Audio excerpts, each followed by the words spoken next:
BettingPros.com. We're here today on the very first episode of RMR's new series called The Breakdown. Again, I'm Joey Bravo. I'm one of the two owners of Respect My Region, a podcast host, and I am a diehard Raiders fan, man. I love Raiders culture. I love basketball. I love UFC. I love all sports. I love gaming. I love all things. And so today we're excited to launch The Breakdown. This is our RMR sports show, football, fighting, gaming, and sports culture, everything all together. Now let's dive right in, shall we? Today's episode is brought to you guys by drinkblackmarket.com, a hemp THC beverage made for crafting cannabis cocktails and unforgettable moments. Drink Black Market, drink something unforgettable. Big shout out to them for powering our celebrity and rapper and music artist interviews over on our YouTube interview channel. Now, today's first segment is called The Kickoff, folks. This is dedicated to the launch of NFL Week 1. The kickoff in this segment is brought to you guys by drinktriple.com. This is a crisp hemp seltzer designed to refresh, relax, and elevate any occasion. Drinktriple.com. Delicious flavors. 3 milligrams THC. I love it. Now, the segment here is the kickoff. Today, our first talking point is Chargers versus Chiefs in Brazil. Let's kick things right off. The Chargers beat the Chiefs. Chiefs were in the Super Bowl last year. They've won a number of Super Bowls the last few years, but ultimately the Chargers took home the dub, folks. Justin Herbert, the Chargers quarterback, threw for 318 yards and 3 touchdowns as the Chargers stunned the Chiefs 27-21. Herbert outshined Patrick Mahomes, good old Patty Mahomes, who did break Dan Marino's touchdown record, but still looked mortal. I mean, this is a guy that people are, Joe Montana, Tom Brady, he's mentioned along with the other greats out there in terms of a quarterback in the NFL. And Mahomes breaking Dan Marino's record is absolutely phenomenal. It's huge. It's a great accomplishment. As a Raiders fan, I definitely want to see the Chiefs lose all the time, but it's cool to watch Patrick Mahomes do his thing, work his magic, and he had this one play that was absolutely phenomenal. Now, here's my official breakdown of the game, folks. On one hand, Herbert made a statement game. Everybody thought he could be one of the best in the league, and this was one of those games that proved he can win on those big stages. This early in the year, the world was watching for sure in terms of NFL and football fans. AFC West might not belong to Kansas City this year just after seeing that. It seems like a statement like the Chargers, like I'm gassing up the Chargers, but they did beat a team that was in the Super Bowl last year. You know what I'm saying? Now, on the flip side, again, it is week 1. The Chiefs stumble early. Mahomes tends to adjust. Last year was not a great year for the Chiefs in terms of just domination and points and all these things. It was a lot of Patrick Mahomes working magic. Travis Kelce had a down year until the playoffs, so on and so forth. Andy Reid will adjust. Patrick Mahomes will adjust. Travis Kelce will continue to play and ball out, whether it's his usual way and format or maybe he has some bounce back year where he puts up a ton of tuds. Either way, history will tell us that Kansas City definitely runs the division until someone else takes him out in December and January. Raider Nation. All right, number 2, guys, Seahawks versus 49ers. I hate the Seahawks. Growing up in Seattle, spending a lot of time, I always want the Seahawks to lose, but let's be real. San Francisco is one of the NFC juggernauts, and their defense definitely looked great. Purdy was steady. It was funny watching him scramble out of the pocket in one play and outrunning a Seahawks linebacker, Brock Purdy. You know what I'm saying? Like, who would have thought? Seattle had some flashes and had some moments, but ultimately the Niners right now are they're just a tier above. Losing to them doesn't mean the Seahawks aren't good. It just means San Francisco is loaded. That's one of the perspectives. Another one of the perspectives is the gap is still too big. If Seattle wants to contend, being solid isn't enough. They need more explosive playmakers. It's huge. I mean, the Seahawks are not one of the good teams in the NFL right now. I can't name hardly any of the players on their team anymore. And so to me, not a big surprise that they lose the game. 17-13, 49ers 17, Seahawks 13. Not a huge surprise for me that ended up happening. They just didn't look as fast or as strong or just as on it. The gap is just still too big. That's pretty much it. Third topic for our football segment, the kickoff, Raiders Patriots. This game had drama that most general NFL fans aren't gonna really recognize or remember. Let's give some perspective. Geno Smith, quarterback Raiders. Pete Carroll, new coach for the Raiders. Chip Kelly, offensive coordinator for the Raiders. New England gets Josh McDaniels after the Raiders got rid of him and replaced him with Antonio Pierce and all this Raider drama the last 2 years. Josh McDaniels was terrible, but they always said they gave him a lot of credit as an offensive coordinator, and I'm just not big on the guy. Cool, you had one quarterback that had some kind of Pro Bowl year after Tom Brady, but your whole career is based on Tom Brady and those teams put together. So let's just keep it a buck. Drake May looks, in my opinion, he looks like a grown man child out there. What I mean by that is he's got this baby face, but he's so tall and he's fast and he's got a good arm and he showed promise. But ultimately, the Patriots just couldn't fight through it, folks. You had Max Crosby, Raiders, one of the highest paid defensive players ever in NFL history, one of the highest paid non-quarterbacks ever in NFL history. You had him chasing down Drake May all over the place.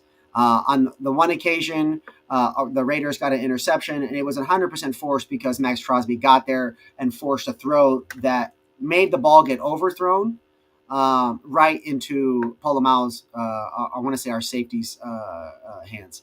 The perspective on this is that this is the start of a new era. Pete Carroll brings in culture, and you can see the players really, really gravitating around that culture. You can see Geno Smith bring a level of confidence. He had 300-something yards yesterday, something like maybe 8 to 10 incompletions, but he hit. He was throwing passes. We were seeing passes and plays that the Raiders used to. You could guarantee that it was going to be an interception, or you could guarantee that the quarterback was going to get sacked. Aiden O'Connell too slow. Cam Miller not ready. Raiders quarterbacks before this not ready. Minshew, I can't believe we were high on Minshew for half a second. But at the same time, let's not get too ahead of ourselves as Raiders fans here. The Patriots are rebuilding. They're not good. In the terms of the top 5 worst teams in the league, the Raiders and the Patriots they're both there. And so this was just a battle of two teams that are underwhelming overall from a talent perspective. But again, there was some solid drama here. Big fuck you to Josh McDaniels. Waste of a year with the Raiders. Big shout out to the Raiders getting the dub. Shout out at that point, man. It's exciting. Now, we're going to skip this next one because I'm not real big on the rumors, but it would be crazy if Tyreek Hill left the Dolphins after their performance yesterday and decided to go back to the Chiefs. How crazy would that be? But that's as far as I'll go in the rumors.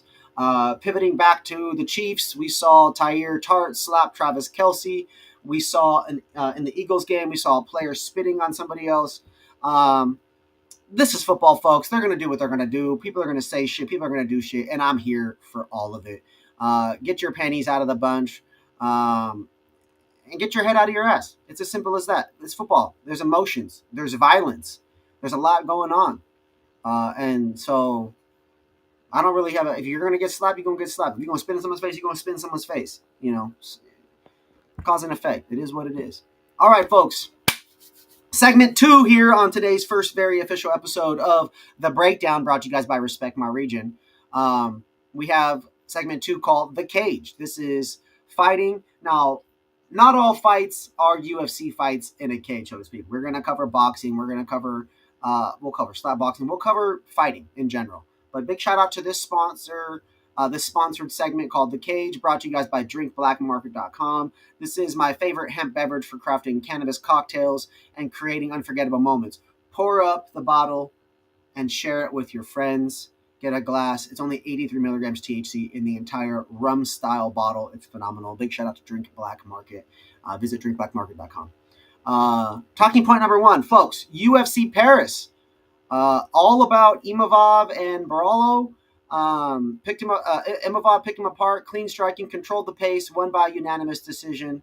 The question here is Imavov ready for a top 5 fight? Is he ready to really go be a true contender? People are saying he's composed, he's clinical, he's dangerous.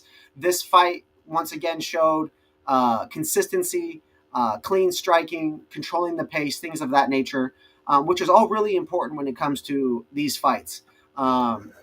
It was very clear that although it was an international fight in terms of being in UFC Paris, the nerves didn't get to him. The energy, the the emotion, and ultimately he came through and delivered. On the other hand, uh, did Imavov do everything that he should have or could have done, or was it a matter of Borralho under delivering? Was he just underwhelming? Did he not do enough? I'm sure it was a balance between the two, but ultimately Imavov pulled it out. And how cool is it that even after the fight, right, in the post-fight comments, I love those interviews after the fight because that's when the fighters and the athletes really get to share. Borralho admitted that Imavov's speed and accuracy were really the difference. The clean striking, the quickness, the aggressiveness, those being the difference makers, huge. And I respect the honesty of that. I think it's important for athletes to be able to. I mean, think about it. I mean, you imagine you're in a fight and you're thinking like, "What should I got to do? Oh my God, this guy feels so much faster." At some point, your body could be reacting slower or maybe quicker, and in the middle of that fight, or even right afterwards, to admit that and recognize that. I mean, I have respect because of the honesty and the realization of what's actually happening. I don't think it sounds defeatist at all in terms of elite fighters really understanding what other people did to beat them. That's all part of it. One of the other elements of this fight is that Paris tied a record. UFC Paris tied a UFC record with 11 finishes. Notable to say that the French were absolutely crazy and loved it. I mean, it goes without saying that Europe wants more fight cards. Europe wants more Europeans on those cards. And they want more MMA. And I think it's dope for the UFC to consider giving them that. I would say that there is a little bit of a inkling out there that too much Europe, too much Abu Dhabi, too much wherever else outside of the US waters it down, and it creates this culture where maybe there's more pay-per-views and we're watching things digitally versus getting to experience it firsthand. And I would counter and say that the growth of UFC is going to just be more of everything. We should see more streams. We should get more pay-per-views. We should also get more fights. And I think that we should get more in-person opportunities and we should get more digital opportunities. As a fan, we want more. And that's something that I cherish. And I think it's dope. Big shout out to UFC Fight Night Paris. September 6th was crazy. The attendance, 15,724. Total gate, 4,331,000. All per Wikipedia. Hopefully that's all right. It does look cited and sourced. It's going to be a dope one, man. Middleweight bout headlining the event. Some really cool fights from the women's flyweight with Kennedy Freeman and Yanesi Dubin. We saw a lightweight bout between Fares Ziam and Kalu Fernandez, and former three-time Bellator featherweight world champion Patricio Pitbull and promotion newcomer Losen Keita were expected to meet at the mate card, but the weigh-ins didn't go as planned, and so the resulting was a cancellation. But ultimately, it was dope. I mean, there's a lot of really cool things to pick apart when it comes to these fights. There's different fights. There's women. There's different weights, different locations, and so, like I said, as a fan of UFC, I just want to see more. We just want to see more. Now, this next segment, folks, is brought to you guys by DrinkTriple.com. Again, crisp hemp THC seltzer designed for focus, chill, and late night wins. DrinkTriple.com. 3 milligram THC hemp seltzers. Take the edge off. Play your games. Simple as that. Now, in this gaming section, it's important for you guys to understand that I don't game as much as I used to. I'm a sports gamer. You're going to catch me playing FIFA, 2K, Madden, and thus I am the sports guy. You know what I'm saying? But in September, we have a stacked series of drops in the gaming world. I have paid attention to the games. It has been hard for me, admittedly, to follow along with the explosion of Roblox and Fortnite and all of these different games. I get lost between between PC and apps and mobile gaming, and then all of the in-person, like we'll call it desktop, tabletop type of games, the Xboxes, the Sony, PlayStations, things like that. There's a lot all the time. But I have my favorites as an Xbox consumer. I have my favorites as a PlayStation lover from when I was a kid.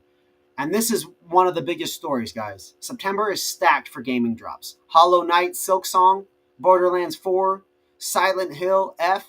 Gamers are about to eat this month. And it's great because more choices equals more fun. We want more games, more opportunities to stream and play together to build that community. And hopefully each of these titles gets their own central love, their own time, So that way none of them get buried in the hype. I think that's huge. Now, in terms of an actual release schedule, let's break that down. All right. Borderlands 4 makes its return. We've got Dying Light, The Beast, and Silent Hill F start horror season in mid-September. Ramza and Delita bringing in the rear with Final Fantasy Tactics. Ivalice Chronicles. There's some good shit coming, folks. You guys definitely want to tap in. PCGamer.com for more information. RespectMyRegion.com for more information. Dying Light, The Beast was delayed to September 19th, so that's huge. Fans were frustrated, but hopefully the wait will be worth it. Oftentimes when it comes to delays, we are hoping that it means a more polished result, but when we're talking 11 days away and you're within a month of the game, I don't know how much more polishing someone could do, but hopefully they're dialing things in. Rushed games flop. That's a historic thing. Bad timing, a rush. We just don't want to see another flop. Now, dropping right after Borderlands 4 is brutal. It definitely could get overlooked, okay? Dying Light, The Beast delayed, dropping right after Borderlands 4. That's a tough schedule. Admittedly, it's tough. You got all these people that just went and bought this game or went and ordered it or actively playing it. They haven't even finished it or beat it or whatever it is yet. And now something else comes out. It's tough. It's tough. Also in fall, we've got a busy forecast for the Xbox fans. EA Sports FC 26, Outer Worlds 2, and a couple other heavy hitters coming. Xbox seems to be getting some momentum. They're obviously still chasing Sony and a lot of like the 2K stuff and other sports, but Xbox is trying to make a harder comeback. September slate of upcoming Xbox Series X games is no joke. Hollow Knight Silksong finally lands. Outer World 2 coming in October. Let's see. Xbox Game Pass adding some extra value in terms of more games, more updates, other exclusives. And there are indie games on Game Pass that are continuing to gain popularity. Day one RPGs like Avowed, still. Fable 4, still going hard. So make sure you all tap in, man. Get on there, try out the Xbox, get that Game Pass, and just explore the world. I think it's important. If you love all the different games that are out there, if you love trying new things, for you to try each of the systems and determine which ones you ultimately like and enjoy the most. Here in our last and final segment today, it's called Overtime. Powered by drinkblackmarket.com, Hemp THC beverage made for crafting cannabis cocktails. Again, one of my most appreciated affiliate partners, sponsored partners, drinkblackmarket.com, a delicious hemp THC beverage.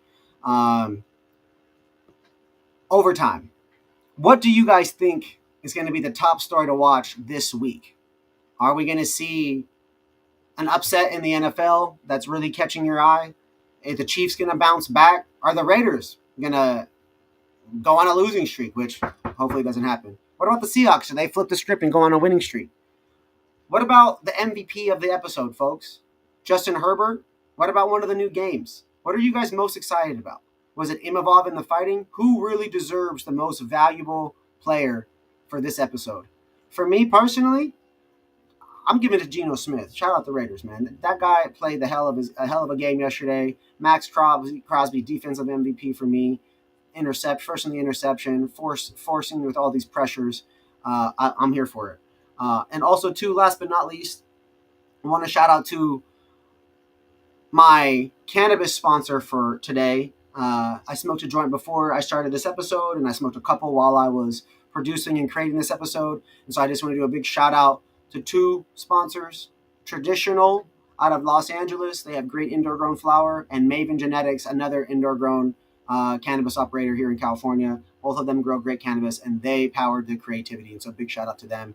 For those of you guys watching, this was the very first official episode of The Breakdown, brought to you guys by Respect My Region. Here on The Breakdown, we talk football, fighting, gaming, and culture.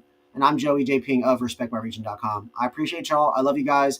Like, follow, subscribe. This episode streams live on YouTube, LinkedIn, Facebook, and Twitch, and we're going to be putting short form on Instagram, so be sure to tap in and join the community. I love you guys, and we'll see you guys next time. Peace.